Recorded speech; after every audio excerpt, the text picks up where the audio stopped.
By the way, it's a bad idea to make the knife go towards your hand. So do as I say, not as I do. Otherwise you may end up with a nice cut in the hand.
Howdy folks, got a good old Chevrolet here.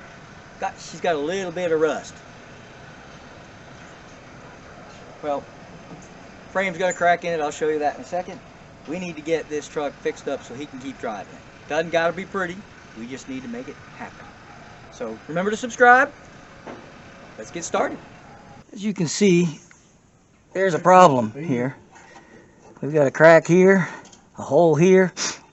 Today all I'm going to do is I'm just going to clean this up. I'm going to spray it with some rust inhibitor, rust converter I should say, and then I'm going to send him on his way and he'll come back tomorrow and we're going to go ahead and weld this up and put some primer on it. Yeah, we're on.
After cleaning it up, we can see that the crack goes all the way up into this piece right here.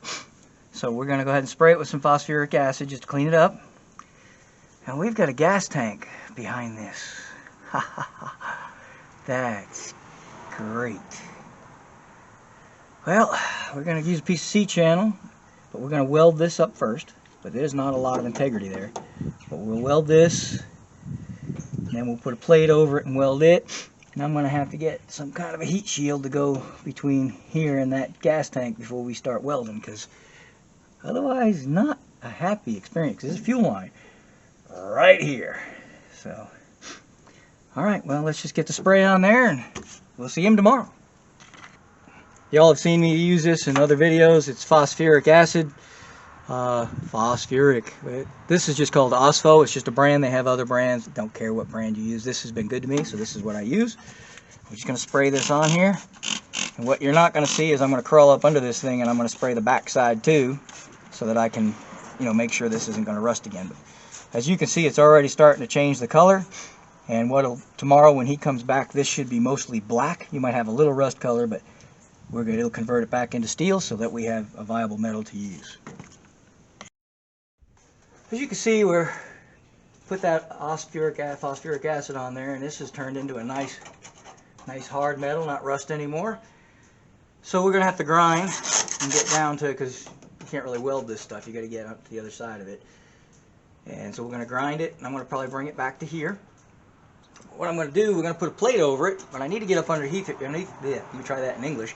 Underneath here, because of this, it goes right up under here, but it ends about here because it's tubed here. They've got it covered up in here, both sides, but this is only a C-channel. So we're going to replace it with a piece of C-channel. And let's see, I'm going to do it this way. I've got those two holes there. And I've got to go around this piece. So what we're going to do, I'm just going to kind of bend it.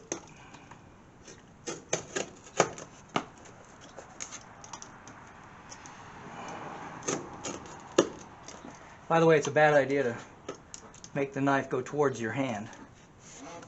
So do as I say, not as I do. Otherwise you may end up with a nice cut in the hand. Alright, so here's what I'm trying to do and I'm going to make. You can see how this goes like this. So we want to do that, and I want to bring the piece of steel all the way to here. So obviously we can't put it here, so we're just going to cut across here.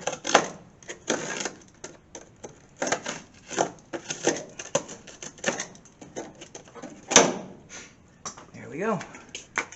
So I'm going to cut a piece of steel just like that.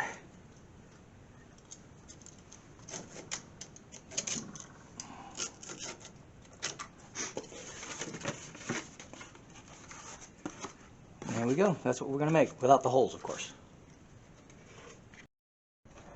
Well, things aren't going to work as I had hoped they would.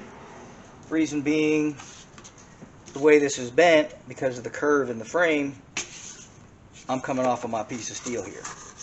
And I don't really have equipment to go bending steel this thick. So what I'm going to have to do is, if this doesn't cover, we're going to have to put a little piece of patch in there. But this is basically how I'm going to do it right now. So we'll just get our old Sharpie. We're going to trace this out.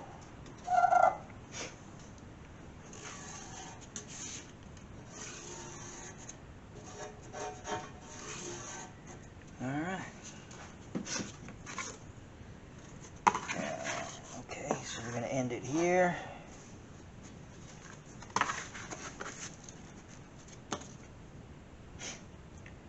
And I've got to cut all of this out. Well, actually, if I cut it, maybe I can, well, yep, I think what I might do is leave this, and once I cut this, we'll flatten this out. And that might give me what I need. So let's give that a shot. Let's get out the old plasma cutter, make this happen.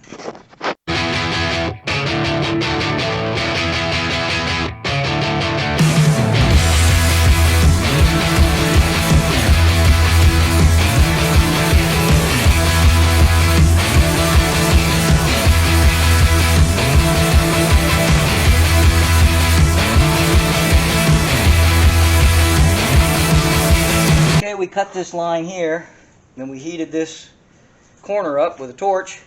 It's still a little on the hot side. And now, voila, I can do what I wanted.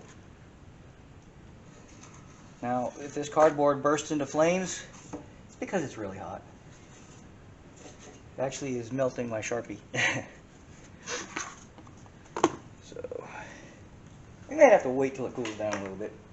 We got a paint marker. I can see it a little bit. So let's see if this will work. There we go. It's a little hot. There we go. Now we have the ability to cut the way we want to.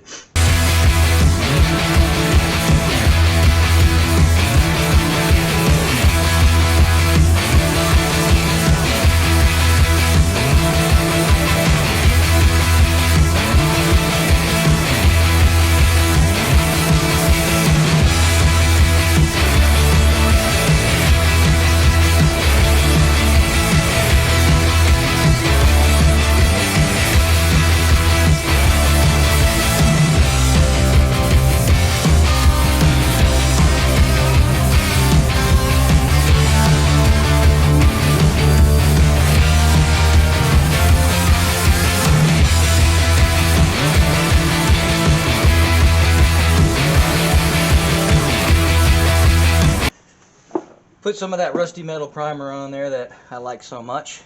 Then I had to grind past the rust and the coating that the converter puts on there. Got all that ready. We want this underneath it so that it doesn't rust underneath as much as possible. Of course, you know, stuff could come in from back here, but we're gonna do the best we can here. And then I got my plate, got it fitted. I'm gonna put it in here, put a pair of vice grips on here. Once she gets hot, I'm gonna have to do a little pounding to get this gap to take up. Hopefully we can get a hammer in there, I don't know, but once we heat her up, we'll be able to do that. So we got this in here as best we can. And we're just gonna go ahead and weld her in like that. You got those vice grips? You can get them on there. Probably have to come up through here. Got my buddy Greg helping me, and he's actually the owner of this truck. Yeah, that's not exactly how I had it figured. Hang on a second. Take that out of there for a minute.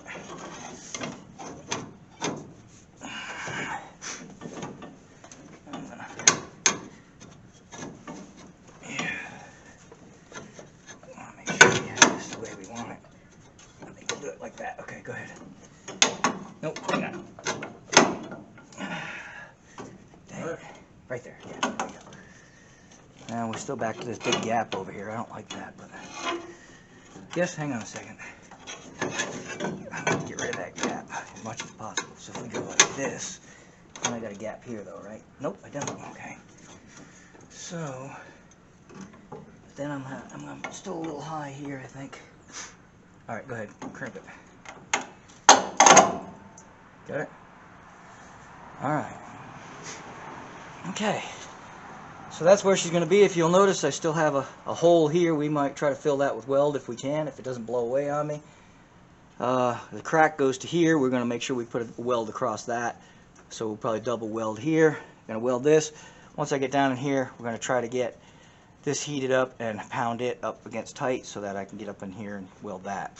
Problem is, there's a gas tank right here. We've got a bunch of leather kind of covering it up to keep sparks from hitting the gas tank, and pray for the rest, shall we say.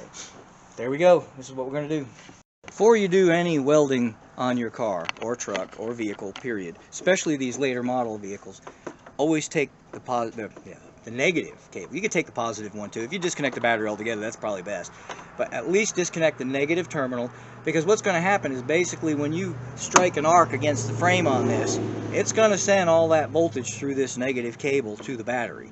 And if you've got sensitive equipment like computers and what have you, you can, you know, blow them out. And like you know, a $400 computer is going to blow in order to save a 10-cent fuse. So, well, actually, a fuse is probably $1 now. I think about it, but nonetheless, you're going to blow $400 or $500 worth of stuff as opposed to blowing a fuse.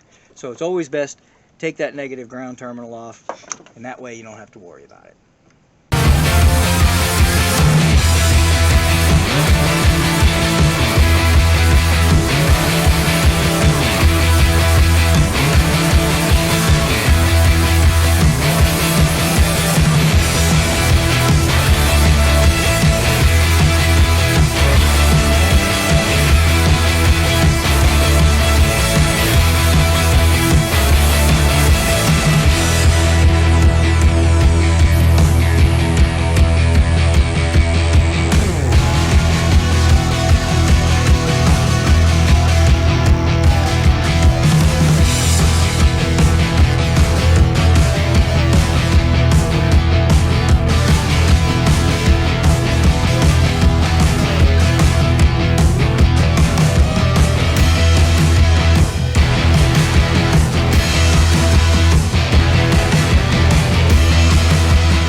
Okay, not super pretty, but very functional. got it all welded up. We had to put a little patch here because it was just so rotted in this area that it just kept blowing away. And now we're just going to do the old-fashioned, you know, paint. Well, this is the rusty metal primer I'm always bragging about. One of y'all told me that they thought this was junk. Well, they're entitled to their opinion. And, you know, I appreciate the comments nonetheless. But in all reality, for me, this stuff works great. So I've used it for years and years. And I've never had rust come back. We got a little smoke here. It might still be hot. But yeah, I'm just, because this is just a frame and it's just an old farm truck, we're not worried about it looking pretty. We're just really loading it on because I want to get it down in any cracks or porosity that there might be. I don't see any by the naked eye, but you know, there's always the stuff you don't see.